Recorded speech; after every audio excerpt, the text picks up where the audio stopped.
Alright, everybody, thanks for tuning in tonight. I would like for you all to wake up and shine on as CeeLo is going to do a little intro meditation for us. Yes. Everybody, please get comfortable. Close your eyes if you would like. It does help. And just start to become aware of your breath. Start to become aware of your physical body. Feel your toes wiggling. Feel your fingers moving up and down.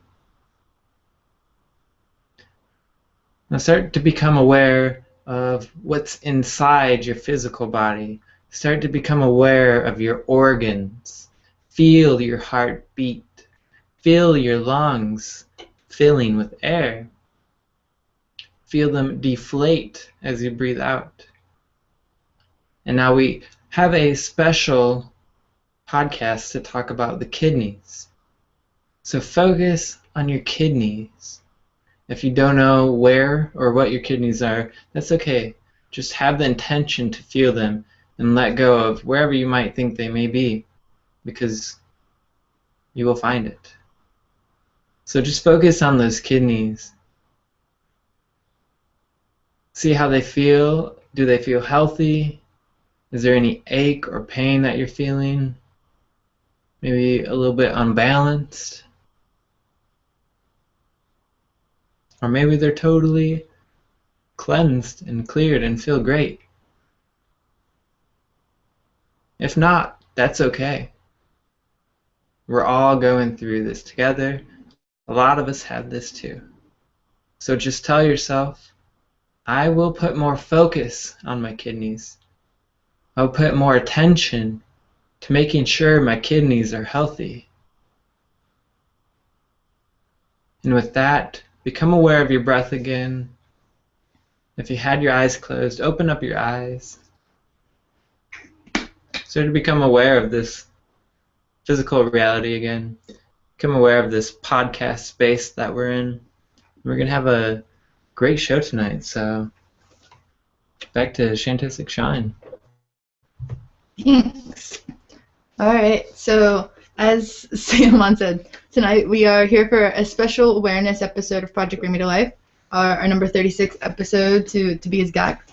Our guest is not only a survivor, but also an ever-expanding vessel of love and light and positivity, and she surely shines, and she's just a self-proclaimed sparkle in the dark, and she's really a beacon of light for many through not only her own survivor story, but just being able to spread her positivity that she so naturally has. So also she's a very spiritual person and is pursuing a degree in metaphysics. So and she's also got an intention to create a healing center and touch many more. So I'm just so excited to welcome Samantha tonight.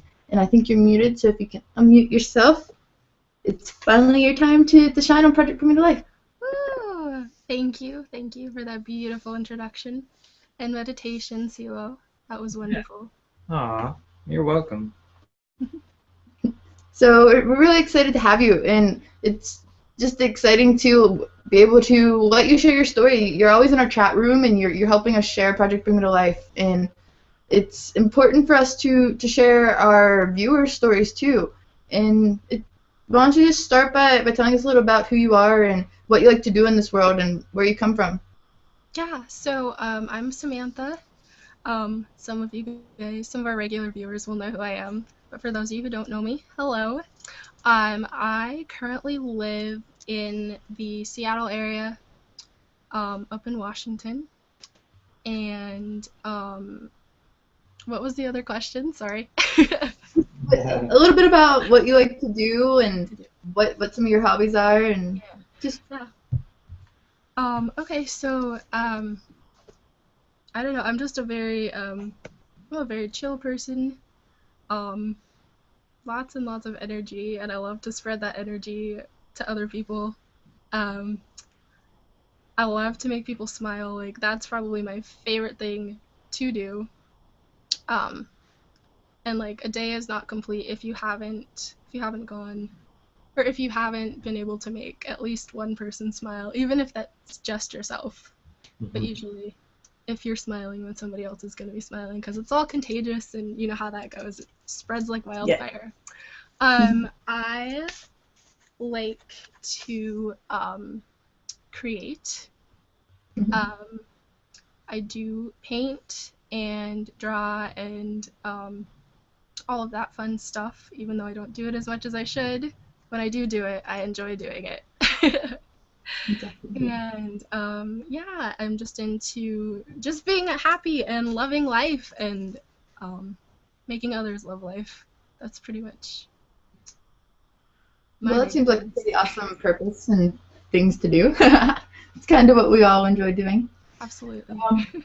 So why don't you tell us why National Kidney Day is so important for you, and a little bit opening into your experience with it.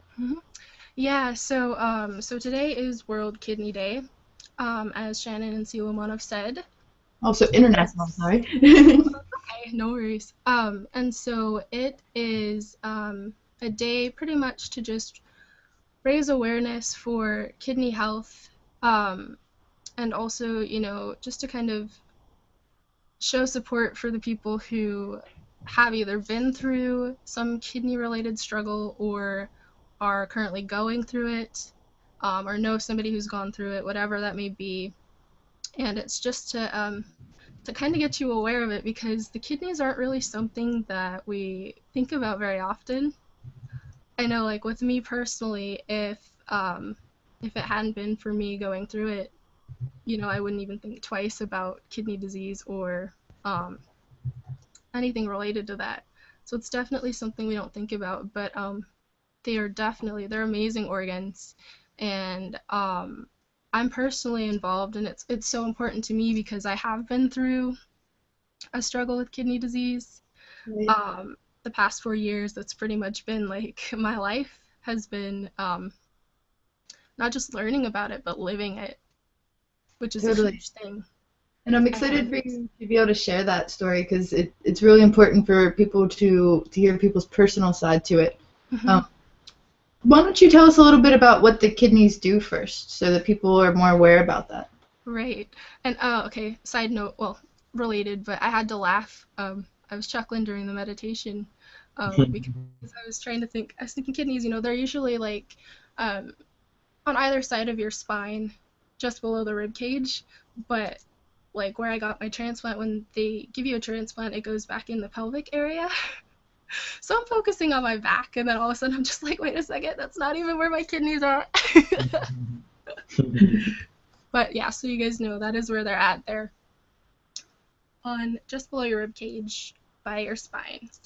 And so yeah, they're amazing little organs. They actually do a whole lot for the body. They're responsible for cleansing the system of any toxins, you know, clearing your blood and getting anything that your body doesn't need out of there.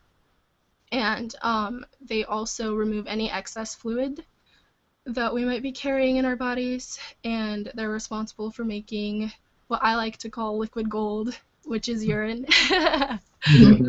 That's kind of a thing in the kidney community because it's a big deal, especially with like transplant patients. Pee is like a huge thing, and I'll get into that more later. But so they're responsible for making urine and cleansing the body. They also help to regulate chemicals in the body and fluid, as I've said, like not just removing it, but regulating it. And they also help control blood pressure. So if your kidneys are out of whack, you could have issues with either really, really high blood pressure or really, really low blood pressure. So, and one other thing that I was gonna mention is they also help our bodies to produce red blood cells, which are super important because you can't really have blood without red blood cells. Yeah, totally. Yeah.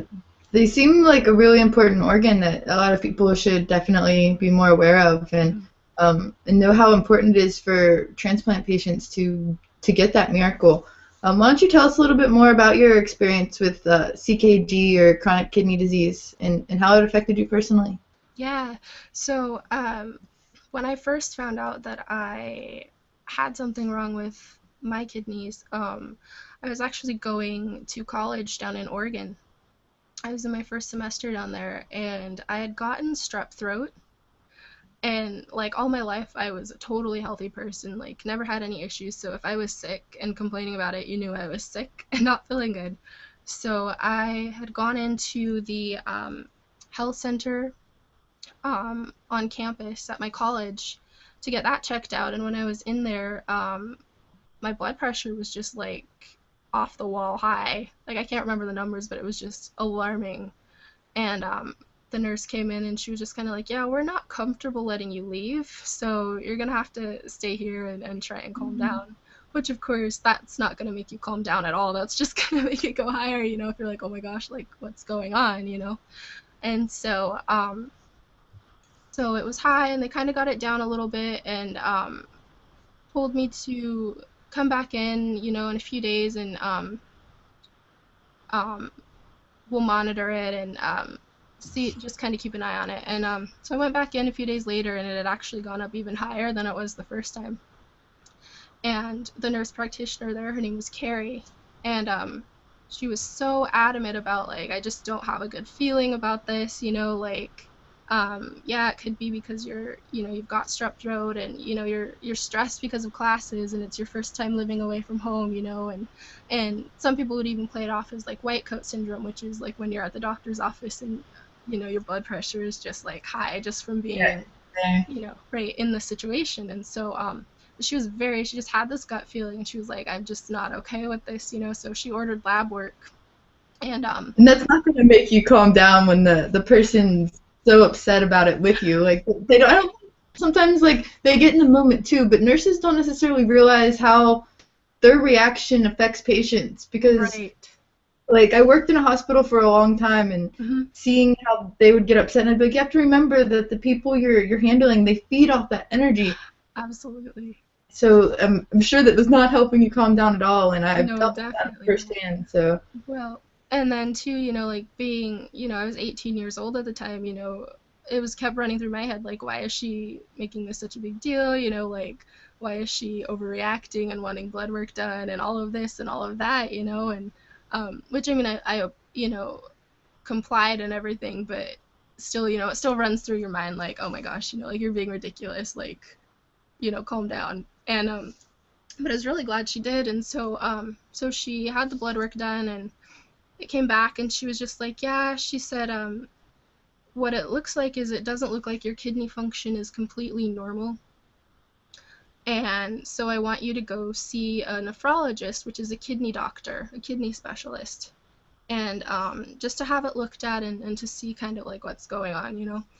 And I was kind of like, oh my gosh, you know, like, I don't know how to deal with all of this. So, like, you know, I'm 18, I'm like, this is just so much. And I'm like, I don't even know what this means, but okay, you know. And fortunately, like, my uncle lived in the area, and, you know, my home was, you know, a 3.5 hour drive. So my mom was able to come down and, like, be with me through all of this. But yeah, so they sent me to the nephrologist, and she ran, I don't even remember, honestly, like, I've had so many tests over the years that, like, right, I can't remember exactly what it was, but she ran some tests, and it came back to show that I had a mass of some sort on my right kidney that obviously shouldn't have been there.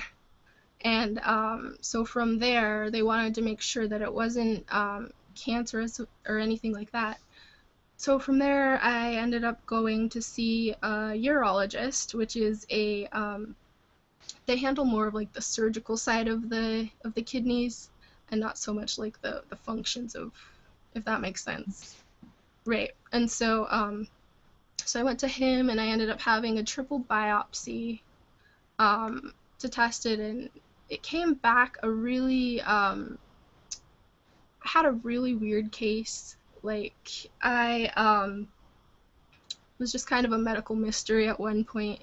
They weren't really able to determine if I actually, like, if the growth was cancerous or not. It was something that they weren't able to actually fully determine, but they didn't want to risk leaving it in and having that be the case.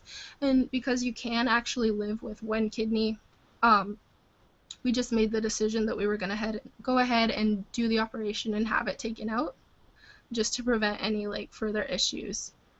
And we were Right. reassured at the time that that it was going to be okay. Like my left kidney was going to be able to hold up and take on the work, that it needed to take on in order to continue filtering my body and doing what it needs to do.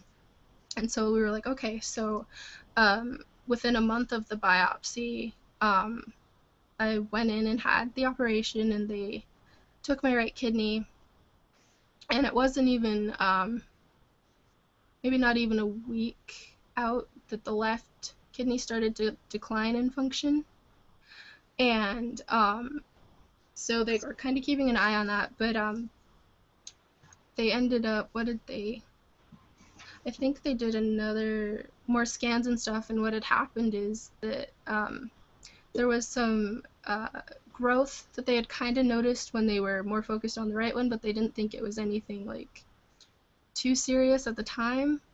But looking back, it actually ended up being the same thing that had happened with the right kidney had started to develop on the left. And so the only option really for what I would be able to do, because it wouldn't be worth, so sidestepping for a second here. Okay. So in order to be considered for a transplant, if there's any sort of cancer or suspected cancer or anything like that involved in the initial diagnosis, it's an automatic 2-year waiting period before you can even be considered to get tested to see if you're a candidate for transplant. And so it basically came down to being an issue of, do we leave the kidney in and risk it, one, being something that shouldn't be getting left in there, or do we, and also like risk pushing back a potential transplant even further because it's already going to be 2 years out, or do we go ahead and remove it and start dialysis and work on getting that 2 years in so that we can proceed forward with working towards transplant. And so we ended up making the decision to just go ahead and have it removed. And so basically, you not only had the fear of losing one kidney, the second one started to go on you before you even had a chance to see if you were able to get the transplant. Yeah. Originally. Mm-hmm. That's a lot to throw on to an 18-year-old all at once. That's Yeah, definitely, it really was. How were you able to handle that mentally? Did it first you not want to go forward? Were you all instantly like, I'm doing this, I'm shining through, or like how does that process work? With me, it was definitely kind of, there was a little bit of like fear, just because you don't know, like, you're in a bad situation, but like you don't really know like exactly how bad, I guess. But I just was kind of like, you know what, it's not worth the risk to even try and like keep this in. So there wasn't a doubt in my mind that we were going to do the surgery. Because it ultimately, the way I felt then was just that it was going to be something that was going to be better in the long run. And it was a hard decision though, and like it was a tough time for me just because like, I was had all this going on, and then I was having to I had to leave school after I had pretty much just started, and was getting my taste of independence, and it was a lot going on at that time. And it was before we even removed the second kidney too. I just realized that I totally jumped over that I had started dialysis, because that happened. And what is dialysis exactly? Can you explain that? I should explain that. Yeah. So dialysis. So what happens when your kidneys fail? You enter something that's called end-stage renal failure or end-stage renal disease, and that's basically like stage 4 of chronic kidney disease. And there's usually no reversal from that. And when that happens, you can't live without any kidney function. So Right. your options are either transplant or a process called dialysis, which is basically a form of life support. And what it does is it takes over the job of filtering toxins out of your body and basically doing most of what the kidneys would do, but in a process that's outside of the body. Right. And so basically what it is you go to a center or a hospital or clinic, and you get hooked up to, well, there's two types of dialysis, but the one that I did was called hemodialysis, which was an in-center type of thing. And so you get hooked up to this machines.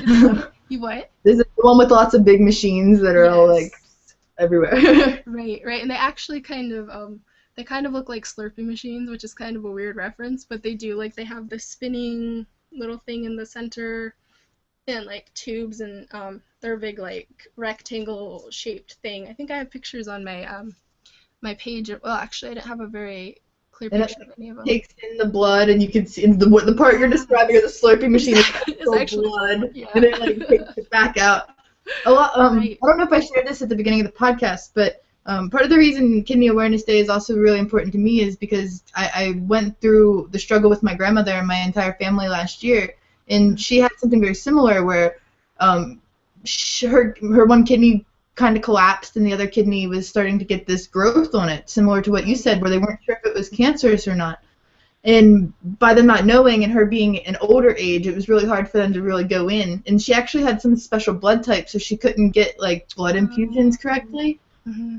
And she actually wasn't even able to go to a normal dialysis, so they had to get this other machine that was like a portable Slurpee machine. It was not. I don't do well with blood, guys. I'm not a blood person. It's like they move it around and they just like have to like prop her all these different ways, and she just had these like tubes coming everywhere. So being 18, I can't even imagine having to go through that myself. Like seeing her at her age go through it, I was like, man, you're a trooper. But be have to like leave school to go do that, I give you all the credit in the world. Oh, thank you. Tell us a little bit more about having to sit there and go through that. Yeah, and that was really tough too, because so first of all, I didn't know anything at all about any of what was happening. You know, I hadn't done any research or anything. I started to once everything was going on, but I wasn't like an expert or anything like that, you know. Mm-hmm. And the thing with dialysis is that it does affect the majority of patients, I would say, are older in age. Yeah. So for me at my center, everybody was easily 3 times my age. And so it gets difficult because, one, you know, you have to sit in a room for like 3.5 hours stuck to a machine with nobody your age, and you know, nobody your age really understands, first of all, like what you're going through. So that's very isolating in itself, you know, because if you're not going through it, it's really hard to just like actually understand like what's going on, you know. And then also, you know, just like, yeah, so nobody's your age, everybody's older. And, you know, for me, like, I know personally, like, all I wanted, like, when this was going on was somebody my age who was going through it, you know, that could kind of just, like, I don't know, that companionship, you know, like, to see, you just relate more to your peers, you know?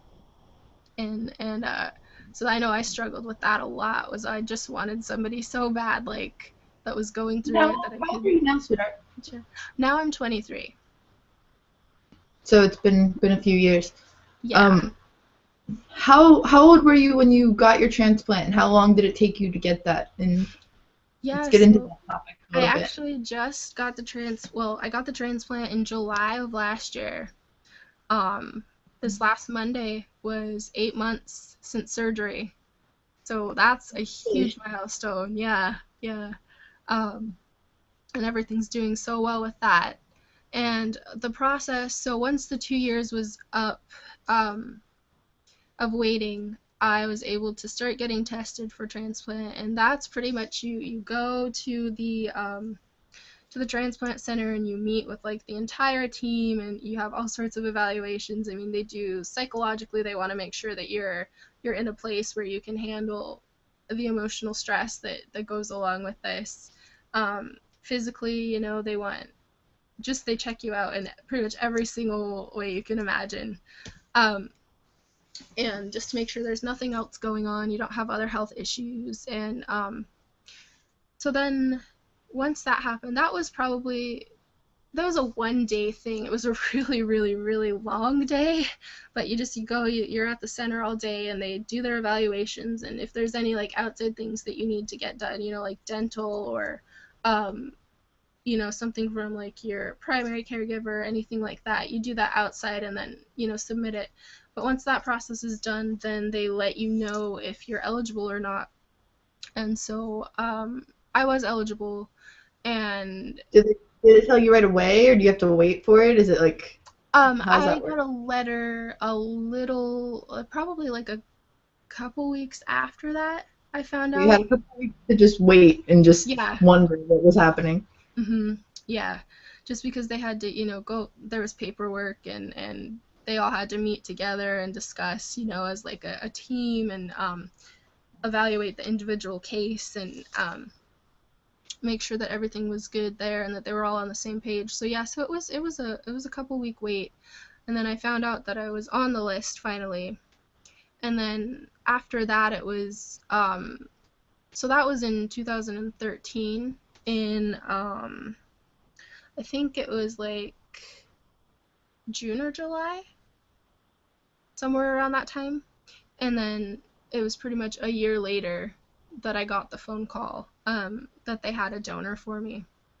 And so, but it one thing that makes a difference in the amount of time that you do have to wait um, for a transplant is your blood type, because a lot of it's based off of blood type for compatibility purposes.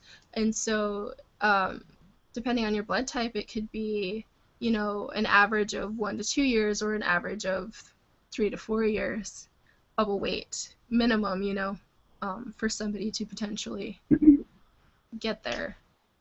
And how can someone become a donor, and how important is it for people to become donors? Yeah, becoming a donor is actually a pretty easy process. Um, for one, you can check. There's a way you can do it through Donate Life, which is an organization that's dedicated to organ donation. And when you sign up through them, you'll get like, there's a way that you can do it on your like driver's license, and it'll show that you're an organ donor, or you'll get like a card. And when you have that, that's so that if something were to happen, for whatever reason, goodness forbid, that just shows that you are an organ donor, and they would be able to see if anything was salvageable, and would be able to send those organs off to an individual who needs them. The other thing that you can do is you can be a living donor, and through that process, you would be, say you knew somebody who was in need of a kidney transplant, and you guys had like the same blood type, or you were interested in even just seeing, you would contact the transplant center that person is listed with, and they would take you through the whole process and see. So it is possible to donate as a living donor as well as just having, um, that proof That saying that, you are an organ donor. I think it's important for people to know that. Many Mhm. people don't know that you can live and still donate pieces of you to help other souls live. And Right. I'm actually an organ donor, and Mhm. I chose that like the very day I got my driver's license. Right. Um, I've had actually several people in my family that have benefited from other people doing the same thing. So I Mhm. think it's really important for people that if they feel the urge to donate a piece of themselves to live on within someone else, that it's Right. really important. Absolutely. And I think that a lot of people have a mindset um, because I think it's just something that we're not made so aware of. Like, it's not made to be the issue that it is. Um, a lot of people have the whole, well, I'm not going to donate my organs once I die because they're my organs and they belong in my, like they just have this kind of, I think it's kind of a taboo thing, really. Um, but the truth of the matter is they do go to people and they do change lives. I'm right here, like living proof of that.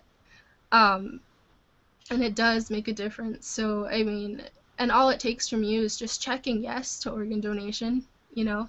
It's as simple as that. You fill out a form and that's all you really have to do, you know?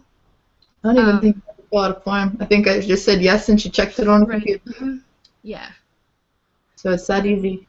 Would you like to tell us a little bit more about your personal transplant story and like how it's affected you, your maybe emotions or anything, just like your connection with that? And then I Right. think Seal has questions for you too. All right. Okay. So yeah. So my personal transplant story. Um, I So yeah. So I said back in July was when I got the phone call, and it actually happened. I don't know. I had gone. It was a dialysis day for me, and I had gone in and done treatment, but there was a very different energy about that day. Like something just didn't feel the same when I was in there, and I was really kind of at that point too. I was really really weary and just kind of like at the end of my my rope, and I was just not feeling it that day. But still, there was just this kind of, I don't know. I couldn't really identify the energy, but there was just something that was different that day, besides being, at the end of my rope. And so, we left and came home, and I was sleeping after treatment like I usually do. And the phone rang, and so my grandma came in, and she was just like, she's like, you have a phone call. And so I woke up, and I was like, hello. And they had said, hi, we're calling from, University of Washington Medical Center, and we just wanted to let you know that we have a kidney for you. Just like that. I mean, it comes on the drop of a dime, when you least expect it. And people always tell you that too, but like you don't really like realize how quick it actually happens until it happens. You're just like, wow, like seriously? And so she said, yeah, and that was on July 7th. And so she said, um, we'll let you know details for sure later this evening, and I will call you back, but just, be ready and know that we're going to call you back, and we'll let you know later tonight, like, what's happening from there. And so this was this was sometime in the afternoon, and they didn't end up calling me back until it was probably like 10:45, 11 o'clock that night.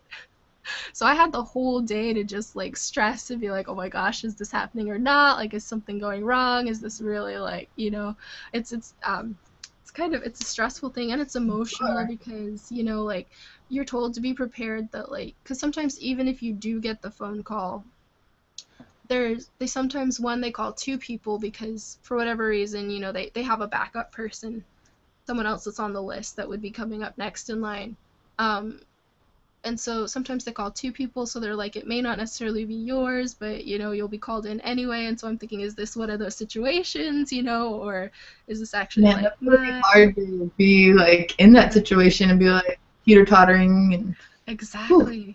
So they called, and even then, like even once you're called into the hospital and you're in there, there's never 100% guarantee until you're rolling out of the recovery room, so it's a very emotional, intense, crazy process that happens in a very short matter of time too, but it feels like forever just because of all the waiting that you have to do. And so I got the phone call, and then they called me back that night, and they said, we're going to have you come in and check into the hospital tomorrow afternoon. Or, yeah, well, it was at like 10 in the morning the next day. And they said, be here, and then expect surgery to be at some point in the afternoon after that. And so, of course, like there wasn't much sleep the night before because you're just, a million things going on in your mind, and you're like, because I mean, it is ultimately like it's a life-changing thing, you know. It's something like, you go in there and it can either come out you're going right back to treatment because it didn't work, or you start a whole new life with a whole new bunch of things that you have to learn and like processes you have to go through, and like so it's just a lot. And then so checked in to the hospital, got there, and then they moved it back, and they were like, okay, well, it's actually going to be probably about 6:30 tonight. So we're like, okay, and then 6:30 comes around. Well, the kidney's not quite ready yet, so we're gonna have to push it. We're gonna push it back a little bit later tonight, and then they eventually ended up pushing it back until the following morning. So I was in the hospital all day Tuesday waiting, and there's not much to do when you're in a hospital, checked in, and so there's not much to do but hurry up and wait, pretty much. Yeah. And so then finally 6:30 the next morning, they rolled me in to surgery prep, did everything that they needed to do, and then it was about 4 hours later, I was sitting up in the recovery room. I was awake like that. Like, if you look at my page on the Project Bring Me to Life site, there's a before surgery and an after surgery picture, and you can tell, like, just from those pictures alone, like, the immediate difference that there was. Like, I had so much more life in me, and, I mean, it was just, I couldn't even believe, like the difference, like, the immediate difference, Totally. that That's made. beautiful. That's such a beautiful story, and I know that it's important to you to have that inner feeling and connection with how you got that transplant. So I'm really glad that you were able to share it. Mm-hmm. Did you have some questions for Samantha? Yeah, I was curious. When you were about to go under the knife, were Which you, well, both or either, did you feel like there's a possibility you might not wake up? And if so, what was it like when you did wake up and like, I made it? Yeah, I always knew that there was that possibility, but it was a very faint thing at the back of my head. It definitely wasn't a dominant thing for me. Um, I just, like, somehow just knew that, like, I don't know, I never really, I don't know, it wasn't something that was, like, a major concern for me. Hmm. It just was, this is just what we have to do, and it's gonna be okay, like, I'm gonna get through it, and with everything that I'd endured already at those points, like, I was just like, you know what, if I got through that, there's no way I'm not coming out of this now. So I went into it with that sort of an attitude. It wasn't even, Yeah, um, very you know, brave. yeah, yeah. It's surprising, like, you don't realize how brave you can actually be until, like, being brave is the only choice that you have, Hmm. you know. Love I that. guess, yeah, yeah, it's so true, and, so yeah, so I was aware that there was always that possibility, but for me, it wasn't an option. you know, Wow. That's yeah. awesome. Yeah. Hmm. So should I? Do you have any more? Yeah, these are actually from the audience. So get to the audience questions. Is that okay with you, or? I have one more. Real quick, would you say that you share like a special connection with your donor or anything like that? Does, like, I know I've heard several stories where people, like, they get a transplant and they just, like, feel this special energy or connection with Yeah. that person. How does that feel? Yeah, absolutely. So my donor, I know you guys know, was actually a little boy. His name was Thomas, and he was 5.5. Um, I definitely feel a connection to him, and it was actually interesting because I recently got a letter from his family um, after I had written them, and they had sent me some pictures of him, like with his brothers and his mom, and I just, like, the moment that I opened the envelope and pulled that picture out, it was a very, like, familiar feeling. Like, I knew that face. And I knew that energy. It wasn't even, it was very surreal almost, I guess. But at the same time, like, it just makes sense, because that energy is very much a part of me now. And, yeah, so I definitely feel a very, very strong connection. And I just know that there's a lot more at play than meets the eye. And yeah, he was a very special little boy. I'm sure. And I just want everyone to know everything happens for a reason. So just have that faith that there's something coming for you. If you're going through a similar situation and you're listening to this, and I hope the people that are going through similar situations do listen to this. You're definitely a beacon of hope, and I want people to just realize that they have to have that faith. Like when you were saying that when Seal asked if when you went under the knife, did you have that fear? And like just being brave and not having that fear is so important. And I part of that positive thinking that I really like to push, where like you don't have another option, and by keeping that out of your mindset, I feel like it really helped you shine through. So Absolutely. Attitude is half the battle. Mhm. definitely, And from what I've been through, I would say it's probably more than half the battle. for sure. Yeah. And you have such a beautiful attitude, and I'm so glad you're able to be sharing that. So I'm gonna let Seal ask you the rest of the questions and stop cutting him off now. No, All right. I'm totally fine. What other questions does the audience have for Miss So Samantha? this one's from Alex. Alex in the chat room. He's very excited that you're on the podcast. Hi, Alex. Yeah. He asks, what was your favorite event that happened while you were on dialysis outside of your phone call for your transplant? The good Oh, one. goodness. So, oh gosh, my favorite event. Does it have to be dialysis related or kidney related? Just while Like through I'm your just story and through your miracle, journey. what helped lift you up? What was your most Yeah. shining moment? Honestly, I had a very, very, very large support group through this journey. People from all over the world. I don't know if you guys are familiar with the music group Celtic Thunder. Um, Was that the gentleman that you were posting that about? was, yeah, George. Yeah, we just did one of his songs.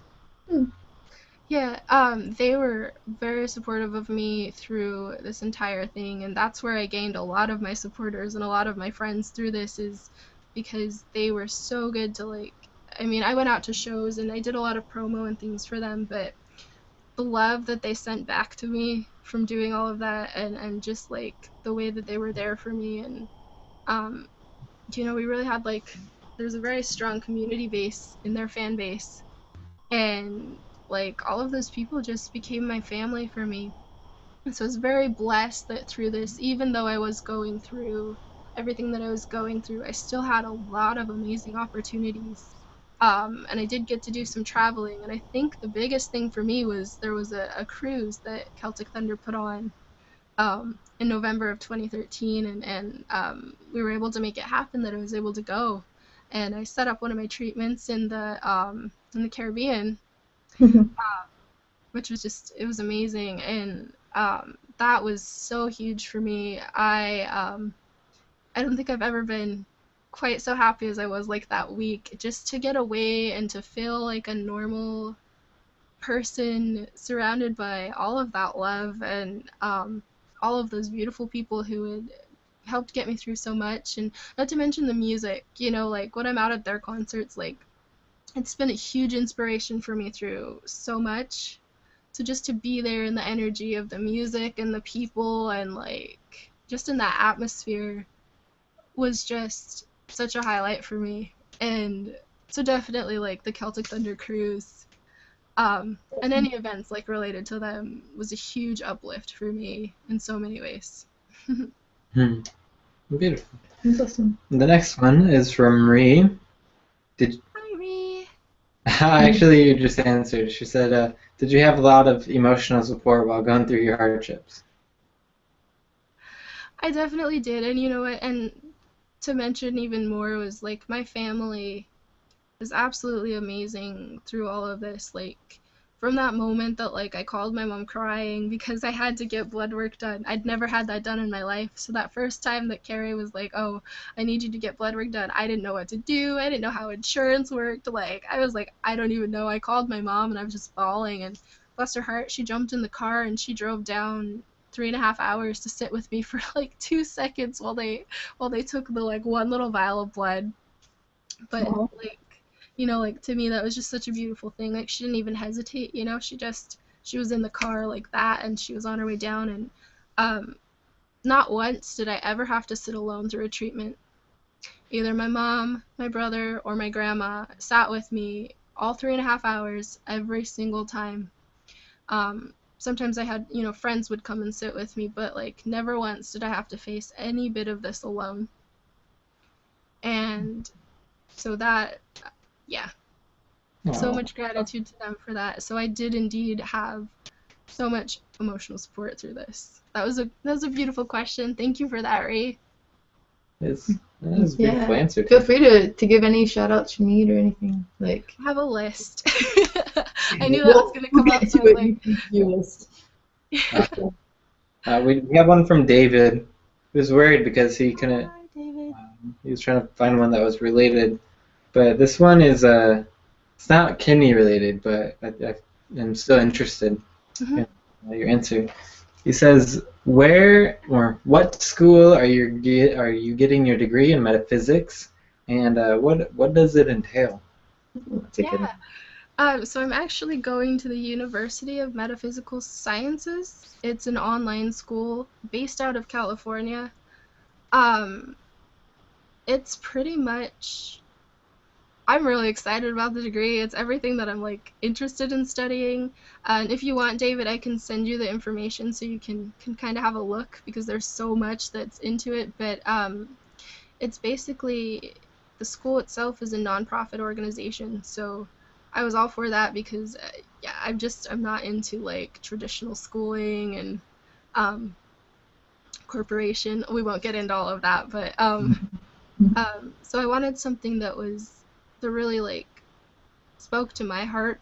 And when I came across this, I immediately was just like, I have to do this, you know, like this is something that's gonna like not only allow me to go on and do what I want to do to help other people, but it's going to allow me the opportunity to grow in a structured manner how I need to grow um, for myself as a person. And just that right there in itself, I was just like, it's so worth it.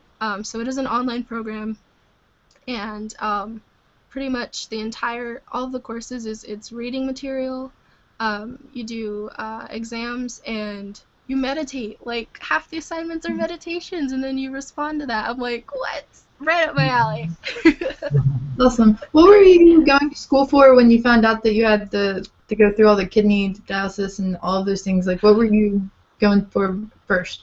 Yeah, well, I was actually just in like my first 4 months of school when all of this was going on, so I was really just kind of getting my general education requirements out of the way. But when all of this started happening, I was starting to lean towards social work, Mm-hmm. which was really interesting because I ended up working with a whole bunch of social workers through Yeah. this process. But that was kind of what I was leaning towards. When I started school, I had initially wanted to do like international studies. Um, that quickly became not a thing. Not a thing.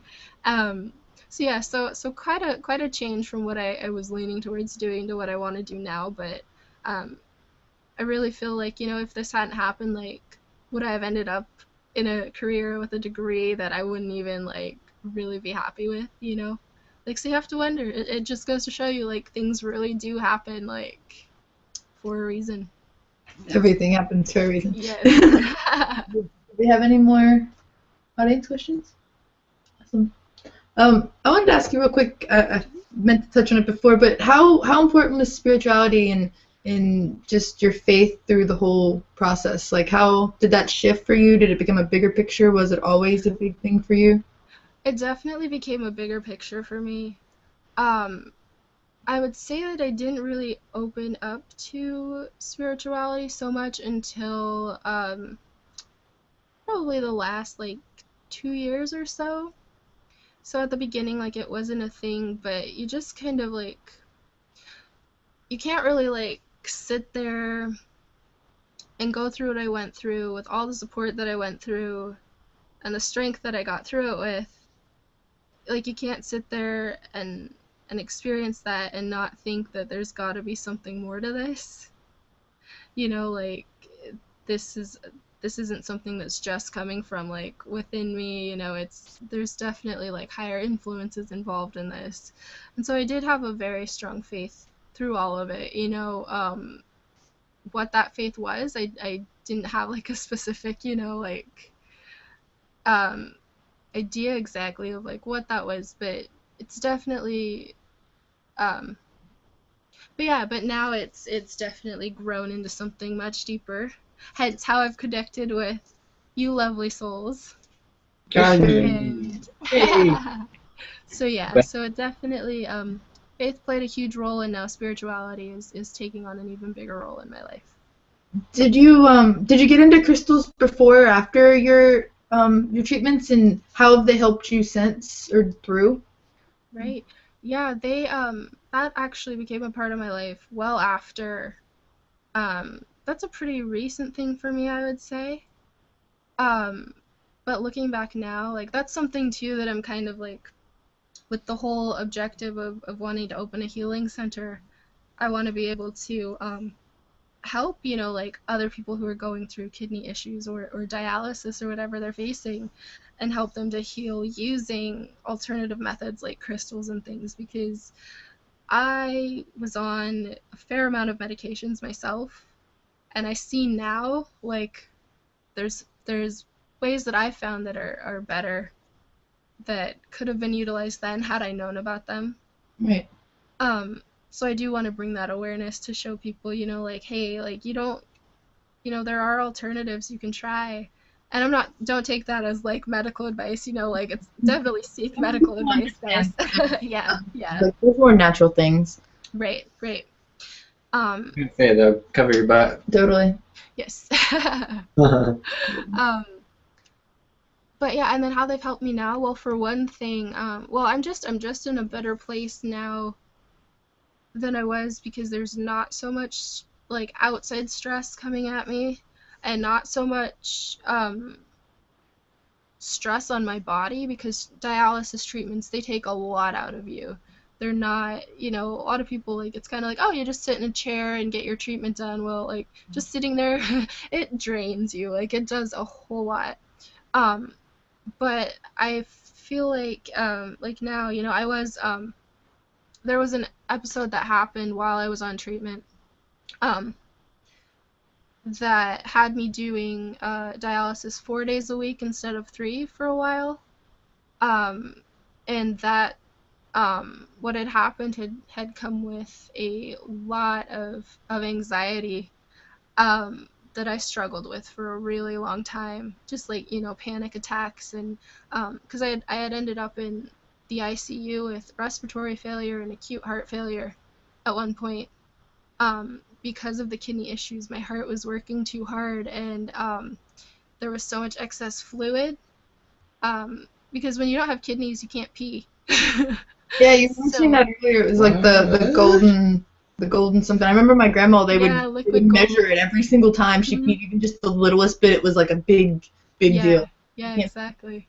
Yeah, because I didn't have kidneys, so my body doesn't make urine, which is what dialysis had to help do that for. Wow. I know.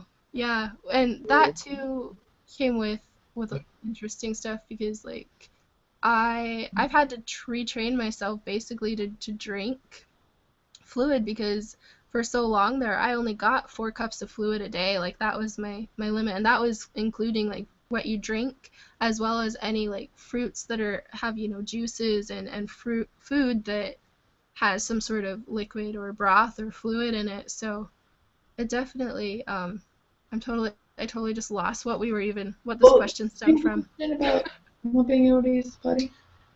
I was just like, that's gotta be not a fun experience. They like put a tube in your bladder and extract it. No, they don't. That's what so dialysis, it pulls off fluid out of your system, and that's how you do it. Yeah, they're not able to use the bathroom normal. And people don't realize that. Like, people take for granted going to the They do. And like, yeah, you physically just don't make urine. So even putting a tube in the bladder like wouldn't do any good, because there's nothing in there to empty out. It happened with my grandma. That's got to be, ah, man. I It mean, I was a enjoy it. weird. They call it relieving yourself for a reason. Yeah. Yes. Yeah. And I remember posting that first time, like after my transplant, after they pulled the catheter, and when I actually peed on my own for the first time in like 4 years, I remember posting like I tweeted something like, "Oh man, those first pee feels." Like literally, it was just yeah. It's a huge thing when we definitely do take it for granted, you know? Like Yeah. you would never think you would take like something like urination like for granted, but we really do. For sure. Wow, I Yeah. can only imagine after that long, like finally being able to Right. do that. I'm gonna be more aware of when I do that now. Just to be like, Right. I gotta be really grateful to have this ability. Yes. Yeah. Absolutely. Yeah. I can stand up too. It's awesome. Yeah, he loves being a boy. Stepping back real quick, I just wanted to give a shout out. I actually wear my amber necklace in honor of Kidney Month because amber is supposed to help, and it was something I made sure my grandma had around her a lot, and so is magnetite and hematite. So I did a lot of research with different things that help the kidneys too a couple months back. Perfect. And I will. go ahead. Oh no, I was just gonna say I'll have to write that down and remember that. Yeah, amber, and I actually am getting an order of amber in. So if anyone is watching this and is in process of this and would be interested in trying crystal healing, I'm going to have some amber for kidney awareness, and it's also good for teething in infants. So it's interesting that it's kind of two totally different things, but amber is just a really important stone in general. And also in honor of Kidney Month, we have our green background, and you're wearing green. I do. I have all my green on. Is there a reason that it's green? Can you explain the importance? And I actually am not. Well, some people, green seems to be the main one, but some people also use orange as well. okay. Like I know today, for World Kidney Day, the Empire State Building, I believe, in New York, lit up orange in Aw. honor of awareness. I'm not entirely sure why there's the two different colors. But I've just always I've resonated more with green. It seems to be a bigger thing, right? And It's so like around St. Patrick's Day too. Yeah, maybe it's because it's around St. Patrick's Day. possibly, yeah. But yeah, I don't believe I don't know exactly That's fine. what the reason I just is. wasn't sure. Mhm. But I did know that one of them was green, and that was important to you. Ooh. So I have a theory. It's with St. Patrick's Day, they drink a lot of beer. And so it puts a lot of pressure on your kidneys. Well, there you go. Yeah. You need to be aware while they're drinking. You need to drink lots of water after this, and Exactly. exercise, and eat healthy after this. something is green. I thought that was going to be a theory for sure. Not no, maybe that's my theory. But yeah, so wear your green, and Mhm. I think you said next month. And what? Sorry. Drink your water. Yeah, drinking water is really Drink your important. water. We've had a lesson in how important water is for the past couple of days. Oh, yes. So Oh yeah, right. More like 2 minutes. it's only been a week.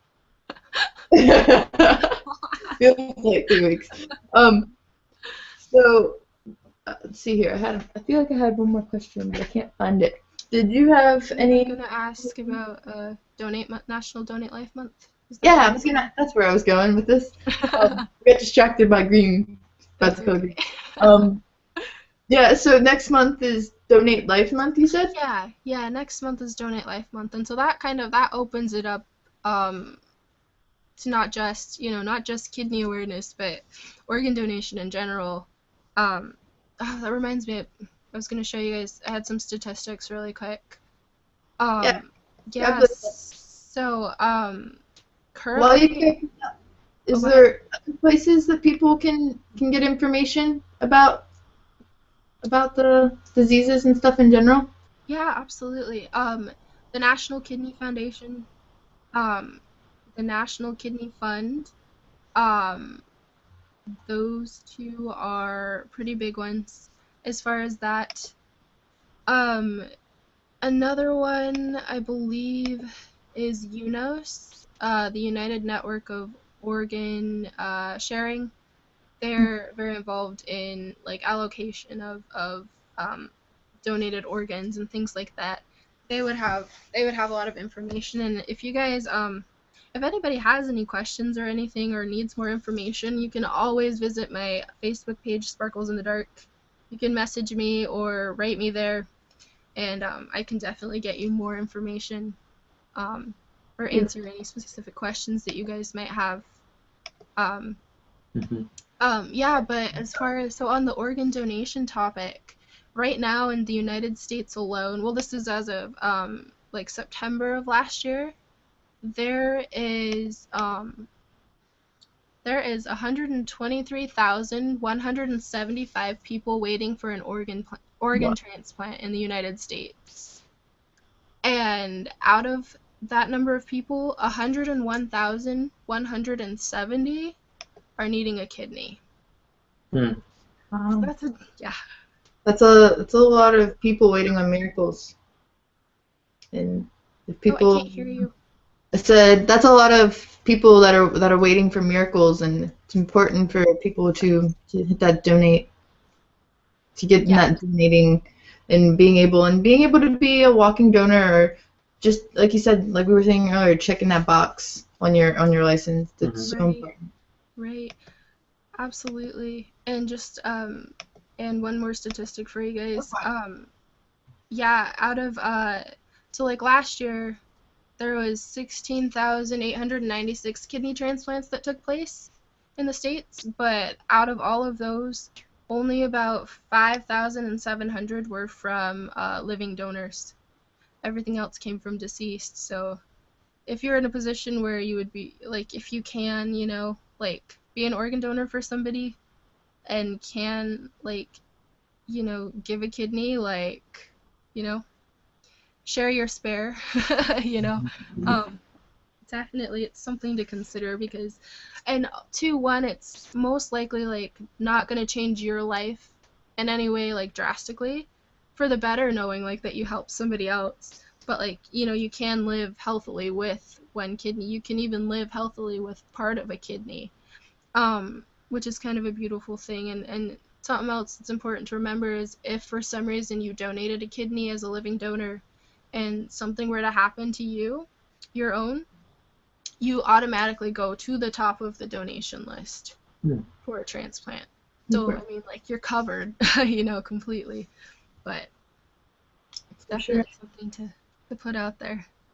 Is there anything else about the experience in a whole, or anything that you would like to share to help inspire someone going through the same thing, and just what's some words of advice? Yeah, definitely, for one thing, just know that you're absolutely not alone. That's a huge thing, to know that, like, somebody else gets it and is going through it. Also, you know, again, I can't stress enough, like, how important having a positive attitude is through whatever you're going through, no matter what it is, whether that's kidneys or some other struggle that you're going through. I know it's hard to stay positive sometimes, but if you can manage to get into a place where you can do that, it's so worth it. And, you know, it goes back to, you know, law of attraction. Like, you put out, like, the positive energy and you know, the happiness, and the more that you do that, the more that's going to come back to you, and it's going to be a lot easier for you to deal with whatever it is that's thrown your way, if you're able to take it and look at it from, you know, a positive perspective, rather than just, you know, getting miserable and being negative, and just kind of taking it as it is, you know, like, don't just take it, like, fight, you know, like, yeah, fight for yourself, and do it, you know that you're part of a bigger picture, that you getting through something is not just you getting through it, it's you inspiring other people and showing them that they can get through it too, whatever it is that they're dealing with, you know. So remember that you're part of a bigger picture. You are important. Your story matters, and, you know, your voice matters. Part of the reason that I've been such a big advocate is because I know the suffering, and I know what it's like to feel alienated and alone through it. but and I don't want that for other people, you know. So I speak for them because if we can find ways to get more donors and to just like change this and like make it better for everybody, like, and if it takes my voice to do that, then it has my voice, you know. For the people who can't speak up, the people who lost their battle, um, and can't fight, you know, towards it anymore, and for the families too, you know, that feel the impact, because it does impact the families very deeply. Sometimes I think it's harder on my family than it ever was for me. So my girl say too, she'd be like, it's Right. affecting you guys harder than me. I might not be here, but I know it's gonna affect you forever. So it definitely affects the families really hard. Absolutely. So yeah, so that's what I have to say. And stay strong, and just, you know, hang in there, because it does get better, and it's worth the fight. Totally. We have you to show for it, and you're beautiful. Yeah. Shining through, and Oh, you're thank doing you. it, and things are happening, and Things are happening. you're inspiration. Let's giggle about it for a second. We've had a very intense podcast, so I'm gonna take a deep breath and smile because you're here with us, and you've been one of our most inspirational weekly guests. Like since you've found us, you've supported us, and you don't understand truly how much that means to us. And I'm so glad to be able to take a special day, literally set aside for someone just like you to be able to share their story and inspire other people. No, like I've been just trying to find a good way to be able to get you on here to share your story, and what a better day than today to touch everyone who's going through this, who's having that same like experience. Like today's a special day for someone who's going through that. Absolutely. There's kind of something special going on each day, but you don't pay notice to it unless you're going through it or someone you know is going through it. So that's so important. Right. And we're just excited and glad to have you. And Yeah. you can go ahead and give your shout outs to anyone you wanted to, or Yeah. if you have any questions for us, you can totally do that. Because I'm a little all over. It's okay. It's good, and I just want to thank you guys for giving me this opportunity and for being so supportive and amazing. Like, I just absolutely think the world of you two, and what you're doing. Like, it inspires me every single day, and it's just such a beautiful thing, and like the family that I've gained from it in just the short time that I've been involved, and it's just such a huge blessing, and I'm so proud of you guys, and I'm proud of this project, and I feel so honored to get to be a part of it, and to bring something today that's a little bit different from what, you know, kind of normally goes on here, you know. Yeah. And for giving me a place in this too, you know, like where I really like have like experience, you know, like. I mean, you are an artist, and you do things that we normally cover, but I think that it's important to show that you're more than just an artist. You're a miracle, and you're doing things, and you have such a great purpose. I mean, I'm not trying to pick your purpose for you, but I feel like you have a good purpose in sharing that light and that inspiration. Absolutely. And I do want to thank you too for that too, for reminding me of that, because I think it's so easy to get caught up in, oh, well, I have to find my purpose. Like, it's got to be something bigger. It's got to be something better. It's got to be this or that. And you kind of get so focused on this search for finding, like, what are you here for, that you totally overlook what you're here for and, like, what's obviously right in front of you, you know? And so I do want to thank you for shining light on that, Shannon. I can't wait for your healing center. Oh, I know. And you best believe Project Bring Me to Life is going to be a part of that. You guys are totally, like, you're going to be welcome there every time, and I want you to be a part of that. So. Thanks. And I just want to open it up to anyone else that's watching that has a miracle story that helped awaken you to your new life. We would love to hear it, and I think it's important to do things on awareness. Yes, it is. Did you have anything else you would like to share tonight? I'm just really honored and grateful. And, you know, Project Bring Me Life is really blessed to have somebody such as yourself, Samantha, and just everything that you bring when you come into the chat or when you come to the podcast or whatever. You're just always really What you have a lot of energy, yes. I love it. Your voice Love is it. like I don't know, it's like very pure, Mhm. and very loving. So to have something like that, on Project Bring Life is we're blessed. We're very blessed to have you. Definitely. And all of you watching, we're blessed to have all of you and all of your stories, but it's so important for us to help you share them. Yes. So did you have any more shout outs that you would like to make sure you got out today? And I know that it's hard to put someone on the spot for those, but Which is why I started making a list like earlier while I was thinking about it, because I was like, oh no, if I try and do this on the spot, like, not gonna happen. I'm gonna like forget.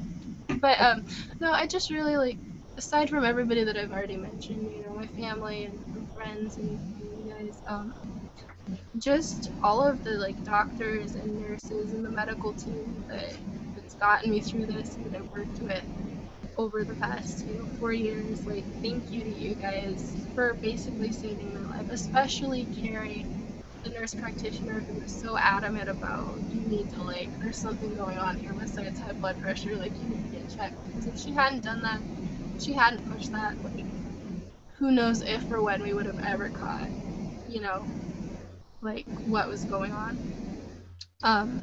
It's a huge, huge thank you to her, wherever she is. Thank you. And just George, in honor of today, because it was a year ago we lost him. Just for being a part of that huge support for me, and that inspiration that kept me going as hard as it did, through everything. I know that you're watching, and I love you dearly. And my aunt, who's also going through issues with her kidney, she started dialysis not too long ago herself. Just know I'm thinking about you, and I love you, and you're gonna get through this. And we're both gonna have our transplants and party through life together. It's gonna be awesome. And yeah, I think that's pretty much everybody that I wanted to shout out. that's awesome. And everybody watching, thank you for tuning in and listening to me blabber on for I think everybody for a loved little while. to meet the FaceTime, the Samantha in the chat room. So, and we're grateful to have you there, like we've said numerous times, just helping us keep that going. Because sometimes it's hard for us to watch a chat room, be on Twitter, and we want to Absolutely. hear stories. Like, we want to know what's happening. But yeah, was there anything else at all that you'd like to share with the world tonight? Oh, goodness. Just stay beautiful. Keep sparkling in the dark, guys. Because you can do it. That sparkle's in there. And no matter what happens, it's never going anywhere. So keep it bright. Keep it light. Yeah. Well, and people can find you at Sparkles in the Dark on Facebook. Yes. You have a blog. I think we're going to link that if we haven't already got that linked on your page in Project Bring Your Life, where people can see your profile and contact you. Absolutely. Anything else? And definitely do get in touch with me for whatever you're going through. Like, I love to hear about your story. Just like, it's good to hear people's stories. So I feel like anyone going through it would just benefit so much by just talking to you and shooting you a message. Absolutely. Like, you're so inspiring. Do you have anything you wanted to share tonight? I would just like to say, for anybody who's listening or watching or whatever, head over to our YouTube and subscribe if you haven't yet, and check out this podcast that we're doing with Samantha. Give it a thumbs up and leave a comment, because those things really do help us. Comments help a lot. Thumbs up. They help spread the message, as I would like to say. For sure. And Twitter it up. We've been hashtagging Kidney Awareness Day all day, and anything else. We're at PBM2L with the number 2 on Twitter. Also, we post on Sue a lot and Facebook, so you can find us just about anywhere. Google Plus. Everywhere. Spreaker.com/Project Bring Me Life is where you can download all of these podcasts. Yeah, you can listen to them on your phone. You don't have to watch us. You can just hear us while you're running or working out or doing whatever. Yeah. If you really want to miss out on all these beautiful faces, Yeah, I mean, yeah, especially this one. Finally got to do that face on the pod. What to do for like that? I usually go to that. All right, everybody. Well, thank you. Send us your stories. Let us hear about what you do, what brings you to life, what wakes you up, and I think we're gonna sign off. Are you ready? Yeah. Are we signing off? Yes. All right. So just thanks everybody for waking up and stay awake and shine on always. Have a good night. Thanks, Samantha. Thank you so much. I love you. Awesome.